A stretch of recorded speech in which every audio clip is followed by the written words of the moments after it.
Tonight I'm finally going to talk about my knife class that I took back in December at the Tactical Defense Institute in Southern Ohio. And there was basically only one reason why I wanted to take a knife class, and of course that was to better understand defense with an edged weapon versus a gun. I believe that if someone carries a specific tool for something like defense, they should have training in the use of that tool. And so I chose to get training with a knife. There were basically three reasons, I guess, why I decided to take my class with the Tactical Defense Institute. The first was because John Benner, the man who designed the TDI K-bar knife rather, is the founder and president of the Tactical Defense Institute. So I figured that since the K-bar TDI knife was the knife that I had chosen to carry personally, it made sense to go to the place where they designed the knife and get instruction from the people who designed it. One of the other reasons was just the curriculum. On their website, they listed live cutting as part of something that was going to be taught or used, a tool that they were going to use to teach, and also force on force, which I'm a big advocate of force on force. I think there's really no better way to learn this kind of scenario-based force on force. Is just really a great tool. And then the third reason was because of TDI's reputation in general. I had heard many good things about TDI by police officers who'd taken training there, by civilians who'd taken training there. So I had a pretty good, introduction to TDI. And one of the great things that I've never had happen to me before was I actually was contacted via Facebook by the head instructor for the knife class, Greg Ellifritz, and was able to dialogue with him before I even went to the class. So that was a very welcome surprise. I've never been able to do that, to actually send emails back and forth and get some good dialogue, ask some questions, and that really kind of helped know which direction. He told me the kind of trainings that he had taken. He told me what kind of thinking he aligned himself to, so I knew whether or not I'd be at home or if I'd kind of be like, I don't know if I subscribe to that way of thinking. So I knew that we were going to get along right from the get-go. But then when I actually got to TDI, I was pleasantly surprised to find that John Benner, I knew he was going to be there, but he gave a lecture on the TDI knife and why he designed it the way he did, which was a very nice lecture. It was great to get it from his mouth instead of just conjecture. There's a lot of conjecture on the internet about, this is the way it is and this is why it's the way it is, but hearing it from the man who did it was great. And as I said, talking about the curriculum itself, I really wasn't sure what I was getting myself into with a defensive knife class. All of the defensive classes I've ever taken before have always been very gun-centric. And that's fine because I do carry a gun, so knowing how to use a gun and defend with a gun and all that kind of stuff is very important. But hearing the difference with even just how a judge and jury and the courts perceive knife defense versus gun defense, and to hear that lecture was really very eye-opening. We talked a lot about what takes a person down with a knife versus what takes them down with a gun. And one of the great things about this class, I think one of my favorite things about this class, was the fact that it was extremely physical.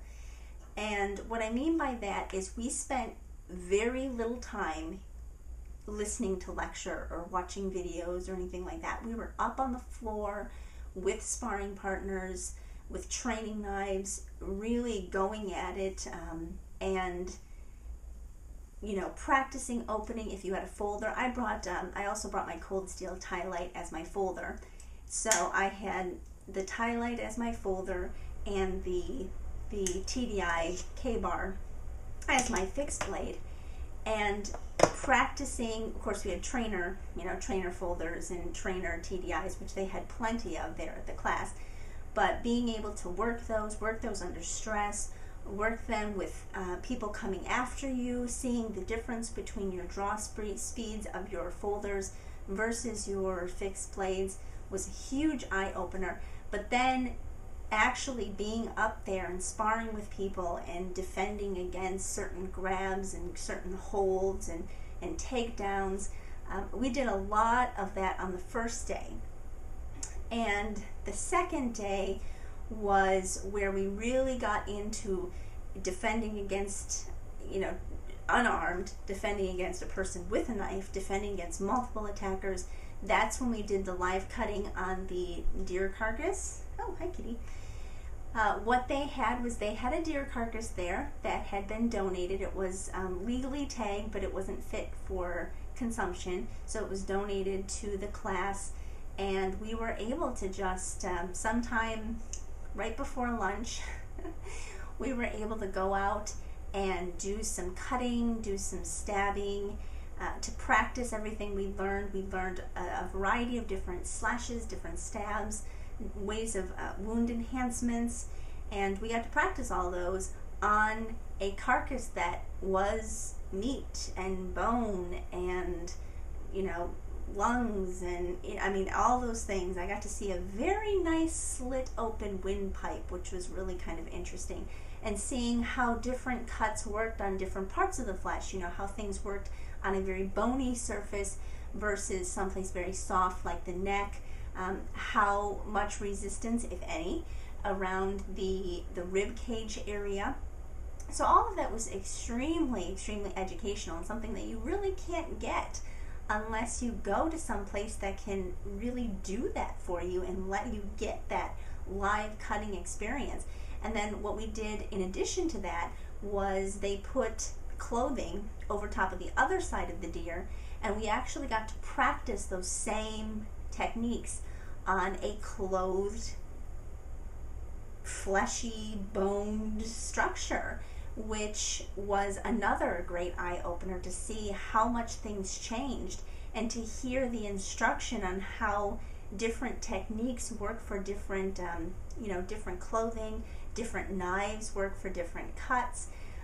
Of course, as far as a defensive knife is concerned, one thing we learned is that, pretty much as long as it cuts, it really doesn't matter too much. You get these people who've got these, $300 knives, and they are very careful with them, and they're defensive purpose only, and there's certainly nothing wrong with that, but it's a little bit of a, they provide no real benefit as far as, their cutability versus something that's, $50, $40, $50, sometimes even less. Oh, cat hair. So, and, great instruction. Then when we came in, we did ground fighting, kind of defending against someone who'd already gotten on top of you with a knife, which was great. We did defending against gun grabs, using a knife in those situations. And then the kind of coup de grace of the entire class was the actual force on force. And that was probably my favorite portion. Just seeing the different responses, and something that kind of was a little unique was those of us who were not in the scenario, we played jury, and we were the ones who decided whether or not what was being done was justified or not. And one thing that we were instructed to kind of pay attention to was that thin line between when do you preemptively strike and when is a preemptive strike a good thing versus, and possibly making it look as though you're the one who's doing the attacking versus waiting too long until you're in a position where you're now being either hurt or you've already been stabbed or hit or whatever. And that line was a very, very, very hazy line. There was one scenario where the instructor approached a student and asked for directions, and he was getting in his face, and he was being not necessarily confrontational, but he wasn't letting him leave. And the student just up and punched the instructor in the face. And then a fight ensued on the ground, and there was a lot of rolling around and kicking and stuff like that. And then the student got up and ran away. And it was pretty much unanimous around the entire, mat that it was the student who committed the assault, because the guy really, the instructor who was playing the bad guy, really wasn't doing anything to constitute that level of force at that time. So it was one of those things that was just kind of like, things aren't as clear cut as you sometimes think they are. And then there was another, one thing that I saw, 3 people who put their arm out to create distance. All 3 of them ended up having that arm being used against them. One person had his arm grabbed and he was thrown so hard to the floor that I'm sure that if there were not pads there, he wouldn't have been getting up anytime soon, because he hit his head so hard on the mat. And so when it came to be my turn, my hands were in like this, and some people, I showed that video, but some people were going, why didn't you put your arm out? Why didn't you put your arm out? Well, after seeing 3 other people who put their arm out and ended up on the ground before they could even think to respond, I was keeping my limbs in. So, just learning through what other people were doing, actually having to think, am I justified in preempting here? Will it look from an outsider's perspective like I'm the one doing the attacking? And, when does it matter? When does it not matter? It was just, and sometimes people made the wrong decision. Some people make the right decision. Sometimes they started making the wrong decision and then they turned it around for their better.